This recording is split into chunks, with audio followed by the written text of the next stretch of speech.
Hi, everybody. I'm Mike Panetta. I'm a partner at Beekeeper Group.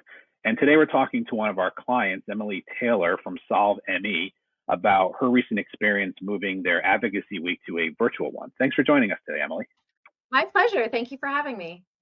So, can you tell everybody what Solve ME is and what your issues are? Absolutely. So, Solve ME-CFS initiative is our full name. We abbreviate Solve ME, and ME stands for myalgic encephalomyelitis, which is a bit of a mouthful, and it's ME/CFS, which is the more common term here in the United States, chronic fatigue syndrome. So we are the leading national disease organization in the United States for ME/CFS, or myalgic encephalomyelitis. And we are primarily actually a biomedical research group. About 80% of our overall work goes to our medical research programs. But in the last 3 to 4 years, we've started an advocacy program recognizing that no matter how much money we raise, we still can't compare to the $2 trillion of the NIH. And so we've been advocating for additional research funds through the NIH in the last couple of years. And we launched that initially in 2017 with our very first lobby day on Capitol Hill, which a fly-in day entirely in person. We had about 50 people join us, and we've grown exponentially ever since until this most recent advocacy day in 2020, where we did pivot entirely virtual. And we had over 250 attendees. So we've grown a lot. Our key issues are everything that touches the lives of people with ME/CFS, predominantly NIH research funding, which is, of course, the most important, but also we do medical education, improving clinical care outcomes for people with ME/CFS, and, of course, our advocacy work on Capitol Hill to improve a lot of different areas of government policy that touch on those with disabilities and clinical chronic illness. So, I want to talk to you about your advocacy week, which happened in April of 2020. So, obviously, that was just as everything was starting to really hit the fan in terms of the pandemic. And obviously, you had been planning your advocacy week for a long time before that. So, how did that pivot go? What led to that decision? And how did what were you able to do to pivot into the new reality that we were in at that time? Oh, that's a great question. And I'd say that was probably the busiest 8 weeks of my life. We had announced our advocacy day and had begun planning all the way back in November of 2019. So we were well underway. We had a event space booked, we had hotels booked, we had folks with plane tickets. We were really going for the in-person event to the max. And naturally, COVID happened, and we were monitoring very closely. And especially because we deal with patients with ME/CFS who are often immunocompromised, we just really couldn't risk it. So we had the fortunate ability to pivot fairly quickly. So we made our announcement publicly in the third week of February that we were canceling all of our in-person events in order to protect everyone's health and safety. And that gave us from the third week of February to the third week of April to completely transition everything online. This included an education event at the NIH. This included obviously all of our training events to get folks up to speed, requesting meetings with, we had over 280 meetings this year. So that was over 280 meetings that had to be transitioned. And again, obviously pivoting a lot of what would have been an in-person awareness building events to virtual events. And that's where we turn to beekeepers to support us in our online components, which really were very successful. And especially because so many folks with ME/CFS are disabled and unable to travel, we had the unexpected surprise of really boosting our turnout, making things accessible, which seems so we say it all the time and it seems so every day, but actually true accessibility takes a lot of work. And we were really thrilled that our online activism toolkit that we developed in tandem with the beekeepers was able to open up advocacy to a much broader audience, especially folks disabled by ME/CFS. How did you mentioned all the meetings that you had scheduled? How many of those were you able to pivot to a virtual meeting, and how did those go with congressional staff? What was the feedback from your members and your stakeholders from meeting online virtually with these members of Congress and their staff? That's a great question. I would say 90% positive, 10% little hiccups and negative. So it really starts with the training of your advocates. I think the most important part is to make sure they feel comfortable. Especially can be really nerve wracking. Public speaking, you get intimidated by the awe of a office of a either a congressional office or an executive office if you're meeting with folks at the agency level. That can be scary, and especially folks that are traveling, that physical intimidation. So it actually made it far more comfortable for our folks who felt it's a lot easier to talk on the phone to somebody, and it just made it a little bit more of an accessible, friendly environment. So that's the feedback we heard from our community, that they, in addition to the improved accessibility by no longer having to travel, being able to do it lying down from bed, because people with ME/CFS often have issues with orthostatic intolerance, and standing can exacerbate their symptoms. So that side was way successful, and truly, again, our numbers really blossomed and boomed. From the staff side, we heard again almost all positive. It was very early in the stages of our new normal doing Zoom interviews like this, so I think there were some stumble steps as people were getting accustomed to the new remote process. But overall, the staff really appreciated it as well. I think it also made it easier for them in terms of managing their time. That's what we heard a lot back. The one I'd say challenge that we hit was definitely it's a whole different type of organization, and so there were a couple pieces that fell through the cracks. Meetings that had to get rescheduled last minute, and then trying to text that out as opposed to having a in-person opportunity we can flag people down and change their schedule for them. So that was a bit of a tech hiccup, but overall, I'd say the positives far outweighed the negatives, and especially for a community with disabilities, could not have been a better pivot for accessibility and inclusion.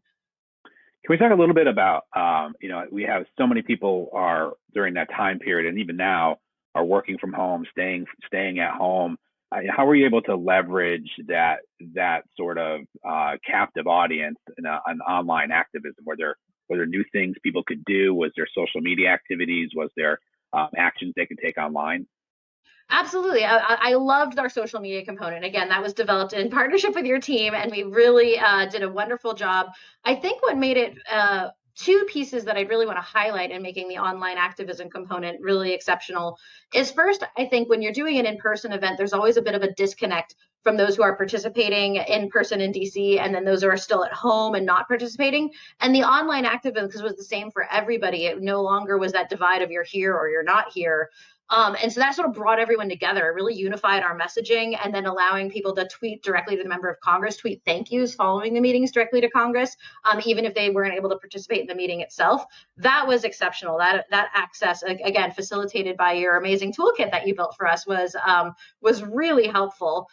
So the second thing that really made it innovative and interesting was allowing sort of the voice to be expanded. Obviously, there's a limitation traveling. Only so many people can get to DC.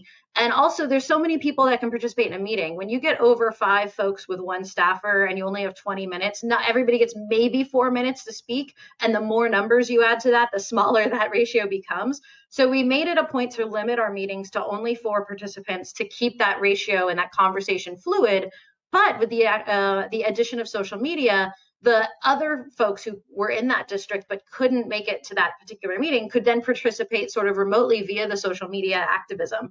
So, for example, especially in California Senate meetings where so many people and only 2 senators, we had to carefully select sort of the 4 representatives who would represent the state at that Senate meeting level. But then everybody else in the state could then tweet their thank yous, relike those tweets, use the tool to say, I'm also a constituent, I agree with what these folks have said. So it was such a great 1-2 punch of having the in-person conversation, which, as we know, nothing beats an in-person storytelling, but our in-person was phone-based for the remote meetings.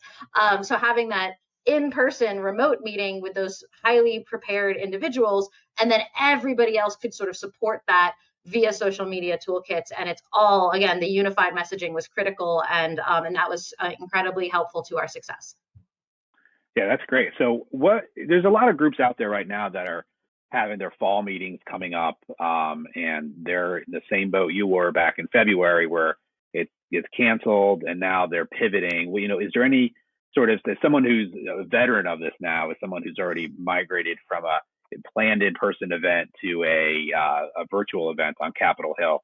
Is there any, are there any key takeaways or advice you'd share with other organizations that are in the process of this right now, of going from what they've always done to the new online version of a advocacy day? That's thank you. I think there's a lot of folks struggling with this. I would say three things that would be my recommendations. The first is training. I think there, not to say that the Zoom meetings aren't great, but there is something a little bit lost in that direct interaction of Q&A. So one way we got around that, or found a workaround, was holding Zoom trainings with one-on-one office hours.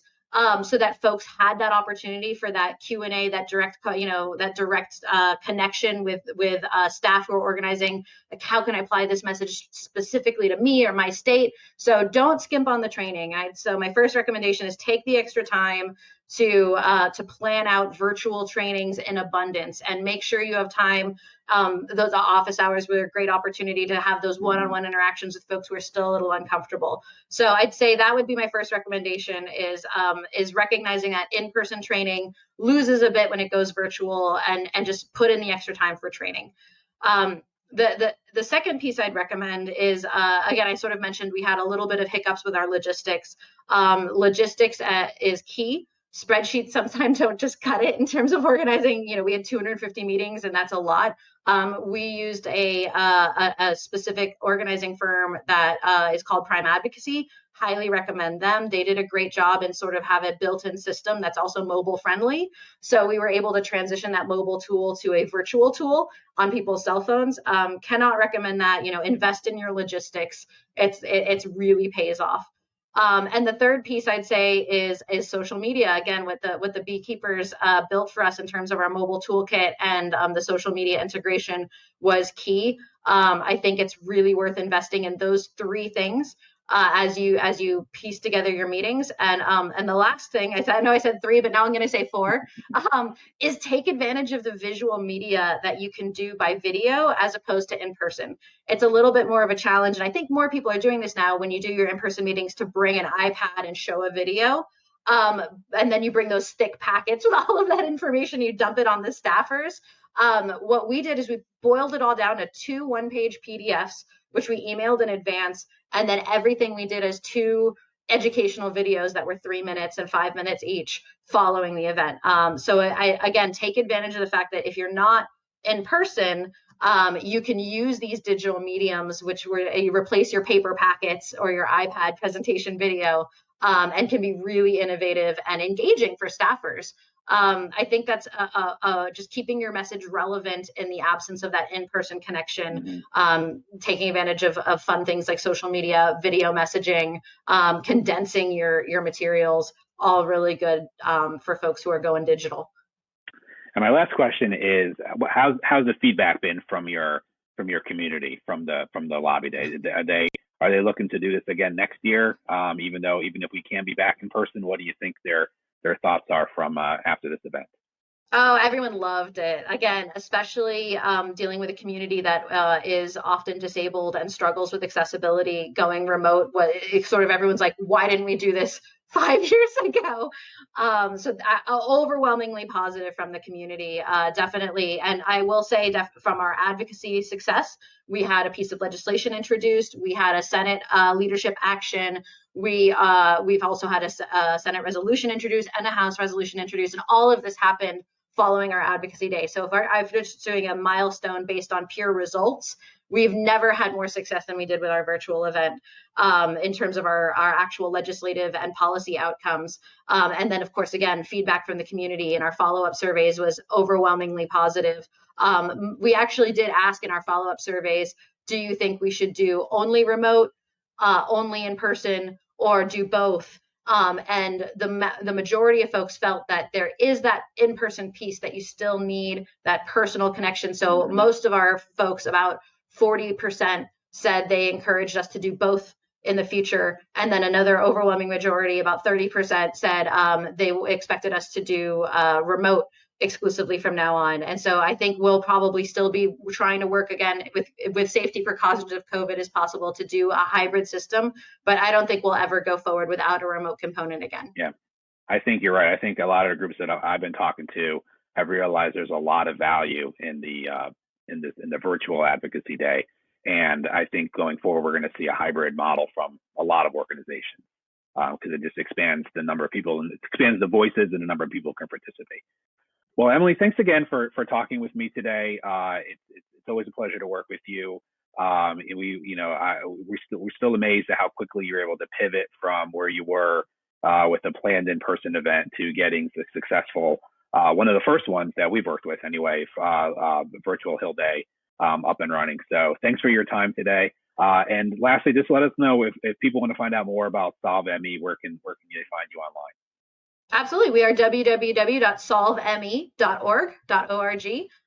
You can investigate our research programs, our brand new first of its kind registry and biobank, which now is incorporating COVID long haulers, and of course our Humans of ME/CFS project to tell the stories, and most importantly our Ramsey Award program, 63 researchers internationally. We are still and continue to be the largest source of private competitive ME/CFS research funding, which I mentioned is sort of the bulk of what we do.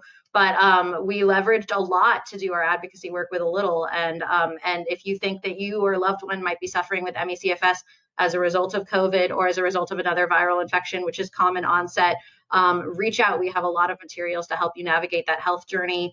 And we just want folks to know you're never alone, whether it's on Capitol Hill or in the doctor's office. We're here to help.